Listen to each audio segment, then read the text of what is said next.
रात को ये हुआ था कि हमारे घर और कोई नहीं बल्कि एक बड़ा सा तेंदुआ आया हुआ था जिसने हमारे घर की एक मुर्गी उठा ली थी और उसने उस मुर्गी के चिथड़े उड़ा दिए थे। आप देख सकते हो बेचारी मुर्गी के चिथड़े अभी भी यहाँ पर पड़े हुए हैं। Hello guys and good morning, स्वागत है आपका एक नए व्लॉग में। आई होप कि आप सभी बहुत ही अच्छे होंगे।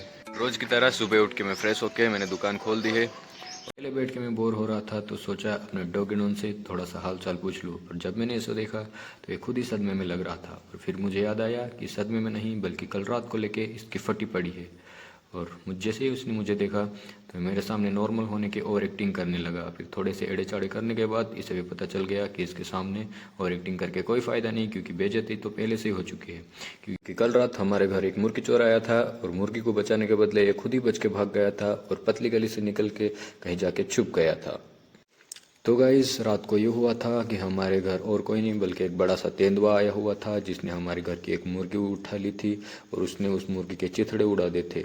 आप देख सकते हो बेचारी मुर्गी के चिथड़े अभी भी यहाँ पर पड़े हुए हैं।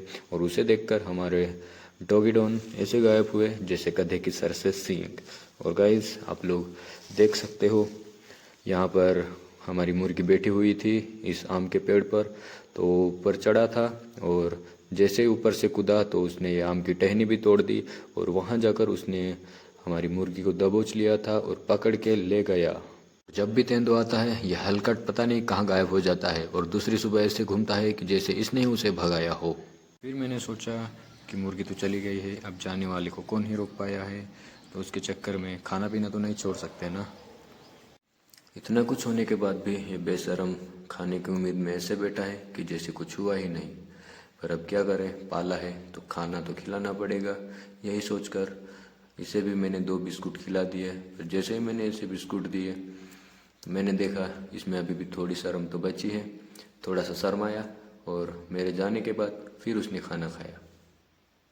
फिर मुझे याद आया कि सुबह जब मैं दुकान में आया था तो दुकान में लाइट ही नहीं थी। मैंने स्विच बोर्ड का स्विच भी ऑन ऑफ किया और एमसीबी भी ऑन ऑफ करके देखा, फिर भी नहीं। फिर मैं आ गया अपने मीटर के पास और मीटर में मैंने देखा तो मीटर में तो लाइट थी। तो फिर मैंने मीटर का ढक्कन खोल दिया और मीटर में उंगली करके देखा, फिर भी कुछ नहीं हुआ।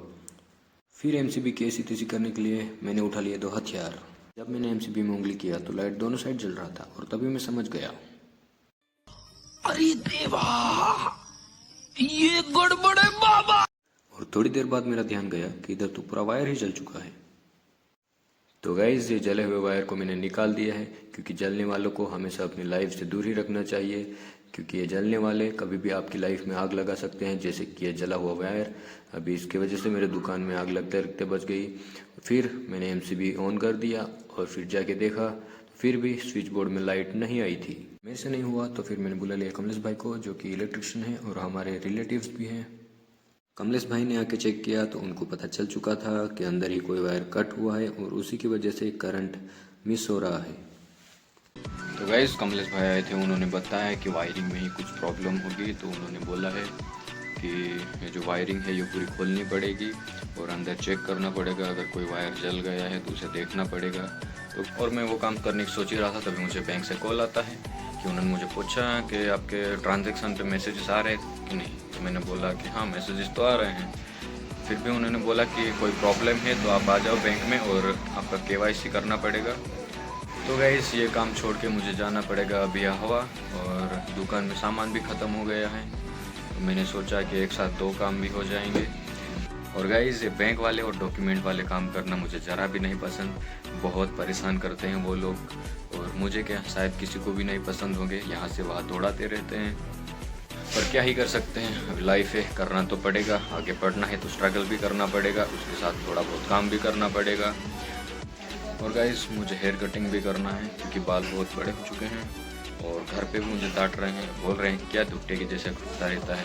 तो अभी मैं कटिंग करूँगा, फिर नहा धो के चला जाऊँगा हवा सामान लेने, और जो बैंक का काम है वो करेंगे ख़त्म। तो चलो चलते हैं। मैं अभी आ चुका हूँ सैलून में, जहाँ लोग आते हैं जान से इंसान बनने, और मैं भी आ चुका हूँ हेयर कट करवाने। और ये जो बाजू में है ये हमारे जीगू भाई है, ये हेयर कटिंग का काम करते हैं और इनका सैलून मेरी दुकान के बाजू में ही है। तो गाइस हेयर कट करवा के और नहा धो के मैं आ गया हूँ अपने फार्म वाले घर पे, क्योंकि हमारी मारुति 800 यहाँ पर खड़ी है।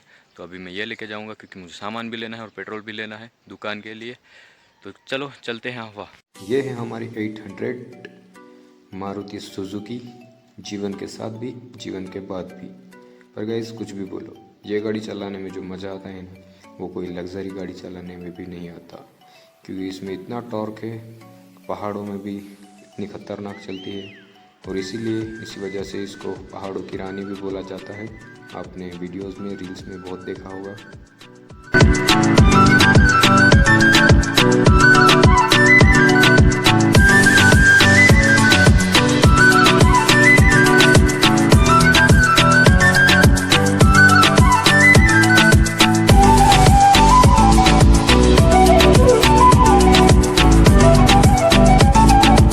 आवा से सारा काम निपटा के और दुकान का सामान लेके मैं निकल लिया हूँ फिर से घर के लिए, क्योंकि घर जाके मुझे दुकान में वो लाइट का काम ख़त्म करना है। शाम के 6 बजे कमलेश भाई फिर से आ जाते हैं दुकान में और ढूंढने लग जाते हैं कि एक्चुअली प्रॉब्लम कहाँ है और वायर कहाँ कट हुआ है और करंट किधर मिस हो रहा है।